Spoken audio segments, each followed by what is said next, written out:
নমস্কার বন্ধুরা, বং স্টাইল কিচেনে আপনাদের সকলকে স্বাগত জানাই। আজ আমি বানাবো রাঁধুনি বাটায় ডয়রা কলা চিংড়ি মাছ। এই হালকা হালকা গরম যখন আসছে তখন কিন্তু রাঁধুনি বাটা দিয়ে ডয়রা কলা আর চিংড়ি মাছ এইভাবে বানিয়ে দেখুন, খেতে কিন্তু অসাধারণ লাগবে।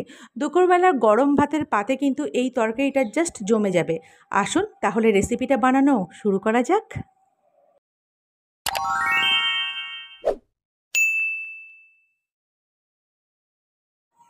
বন্ধুরা, অসাধারণ স্বাদের এই চিংড়ি মাছ দিয়ে আলু আর ডয়রা কলার এই রেসিপিটা করার জন্য আমি দেখো এখানে 400 গ্রাম চিংড়ি মাছ নিয়েছি দুটো ডয়রা কলা আর নিয়েছি দুটো আলু।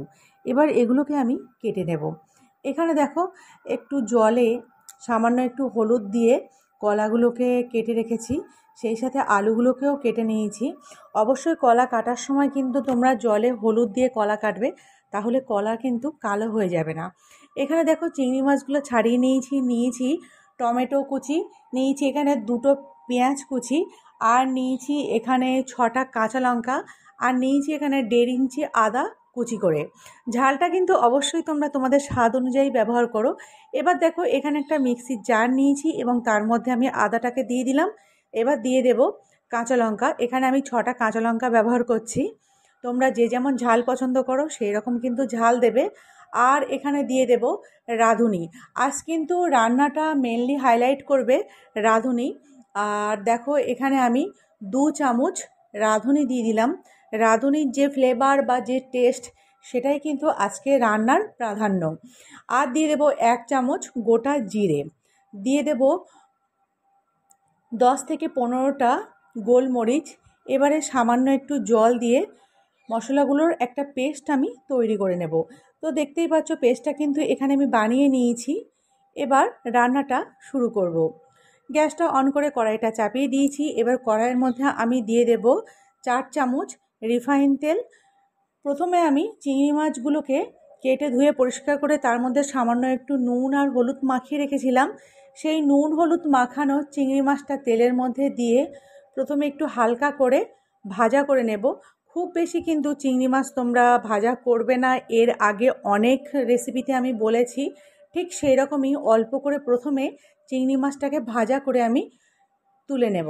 দেখো চিংড়ি মাছগুলো যখন এরকম অল্প একটু ভাজা হবে তখন কিন্তু কড়াই থেকে তুলে নেবে। চিংড়ি মাছগুলো তুলে নেওয়ার পর ওই তেলের মধ্যেই আমি আলু আর কলাটাকে দিয়ে দেব, দিয়ে ভাজা করে নেব। এখানে কিন্তু এখন আমি এক্সট্রা করে তেল ব্যবহার করলাম না, তেলটা আমি পরে ব্যবহার করব। কড়াই যে অবশিষ্ট তেলটুকু ছিল সেই তেলের মধ্যেই কিন্তু আমি আলু আর কলাটাকে ভাজা করে নেব। এবং ভাজা করার সময় এখানে দিয়ে দেব 1/2 চামচ লবণ আর সামান্য একটু হলুদ। লবণ আর হলুদ দিয়ে ডয়রা কলা আর আলুটাকে প্রথমে একটু লাল লাল করে ভাজা করে নেবে। অবশ্যই কিন্তু গ্যাসটা এই পর্যায়ে তোমরা মিডিয়াম রাখতে পারো। যখন দেখবে আলু আর কলাটা বেশ লাল লাল ভাজা হয়ে গেছে তখন কিন্তু এগুলোকে আমি কড়াই থেকে উঠিয়ে নেব। এখানে দেখো বেশ ভাজা কিন্তু হয়ে গেছে। এবার কড়াই থেকে আমি তুলে নেব। এবার কড়াইতে আমি আবারও দিয়ে দেব রিফাইন তেল। তোমরা কিন্তু চাইলে রান্নাটা সর্ষের তেলেও করতে পারো। তেলটা গরম হয়ে গেলে এবার এর মধ্যে একটা শুকনো লঙ্কা, একটা তেজপাতা আর 1/2 চামচ রাঁধুনি ফোড়ন দিলাম। দেখবে ফোড়ন দিয়ে খুব সুন্দর একটা গন্ধ ছাড়ছে, ঠিক সেই সময় এখানে কুচিয়ে রাখা পেঁয়াজটা দিয়ে দেবে। দেখো পেঁয়াজটা আমি দিয়ে দিয়েছি। এবার পেঁয়াজটা আমি 1 মিনিটের মতো ভাজা করে নেব। পেঁয়াজটা কিন্তু 1 মিনিট মতো আমি এখানে ভাজা করে নিয়েছি। এবার এর মধ্যে আমি দিয়ে দেব কেটে রাখা টমেটোর টুকরো। তো টমেটোর টুকরোটাকেও দিয়ে দিয়েছি। দিয়ে পেঁয়াজ আর টমেটোর টুকরোটা একসাথে আমি আরও বেশ কিছু সময় ভাজা করে নেব। তারপরে এর মধ্যে দিয়ে দেব পেস্ট করে রাখা মশলা। এখানে কিন্তু আদা, কাঁচা লঙ্কা, রাঁধুনি, জিরে আর গোলমরিচ একসাথে পেস্ট করে রেখেছিলাম, সেটা দিয়ে দিলাম। মিক্সির জারটা ধুয়ে সামান্য একটু জল দিয়ে দিলাম, আর দিয়ে দেব স্বাদ অনুযায়ী লবণ আর পরিমাণ মতো হলুদ। এখানে দেখো কয়েক দানা চিনি আমি দিয়ে দিলাম, যাতে এর টেস্টের ব্যালেন্সটা ভালো থাকে আর এটি খেতে কিন্তু অনেক ভালো হবে।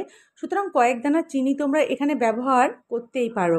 সব মশলাগুলোকে এবার খুব ভালোভাবে আমি লো টু মিডিয়াম ফ্লেমে একটু সময় নিয়ে এটাকে কষিয়ে নেব। কষতে কষতে যখন দেখবে যে টমেটো খুব ভালোভাবে সিদ্ধ হয়ে গেছে, আদার কাঁচা গন্ধটা চলে গেছে, তখন কিন্তু এর মধ্যে আগে থেকে ভাজা করে রাখা ডয়রা কলা আর আলুটাকে তোমরা মিশিয়ে দেবে। মশলার মধ্যে ডয়রা কলা আর আলুটাকে মিশিয়ে দিয়ে আবারও বেশ কিছু সময় মশলার সাথে কলা আর আলুটাকে আমি ভাজা করে নেব। এইভাবে মিনিট 2-3 তোমরা কিন্তু মশলার সাথে আলু আর কলাটাকে ভাজা করে নেবে। তারপর কিন্তু আমি এর মধ্যে দিয়ে দেব গরম জল। আগে থেকে অন্য একটা পাত্রে আমি বেশ কিছুটা জল গরম করে রেখেছি, সেই গরম জলটা তরকারির মধ্যে দিয়ে দেব। দিয়ে খুন্তি দিয়ে খুব ভালোভাবে এইভাবে তরকারিটা একটু নাড়াচাড়া করে দেব। তারপর যখন দেখবে ঝোলটা এরকম ফুটে উঠেছে, তখন কিন্তু এর মধ্যে চিংড়ি মাছগুলোকে দিয়ে দেবে। ভেজে রাখা চিংড়ি মাছগুলো দিয়ে আবারও খুন্তি দিয়ে একটু ভালোভাবে নাড়াচাড়া করে আমি মিশিয়ে নেব।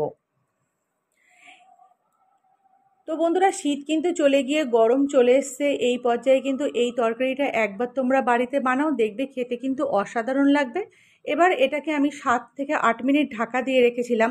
7 থেকে 8 মিনিট পর ঢাকনাটা খুলে দিলাম। খুলে দিয়ে দেখো খুন্তি দিয়ে খুব ভালোভাবে একটু নাড়াচাড়া করে নেব। এখানে দেখো আলু আর কলা কিন্তু খুব ভালোভাবে সিদ্ধ হয়ে গেছে। এবার ঝোলটা কিন্তু তোমরা তোমাদের পছন্দ অনুযায়ী রাখবে, একটু বেশি কম করে নিতেই পারো। তারপরে কিন্তু গ্যাসটা অফ করে দিলেই এখানে আলু, ডয়রা কলা, চিংড়ি মাছের তরকারি কিন্তু সম্পূর্ণ প্রস্তুত। আশা করছি আজকের রেসিপিটা তোমাদের ভালো লেগেছে। যদি ভালো লাগে তাহলে লাইক, কমেন্ট আর শেয়ার করো। আর অতি অবশ্যই কিন্তু আমার চ্যানেলটি সাবস্ক্রাইব করে দিয়ে আমার পাশে থাকার জন্য তোমাদের সকলকে রিকোয়েস্ট করছি। পরবর্তী একটা ভিডিও নিয়ে খুব তাড়াতাড়ি হাজির হব। সকলে ভালো থেকো।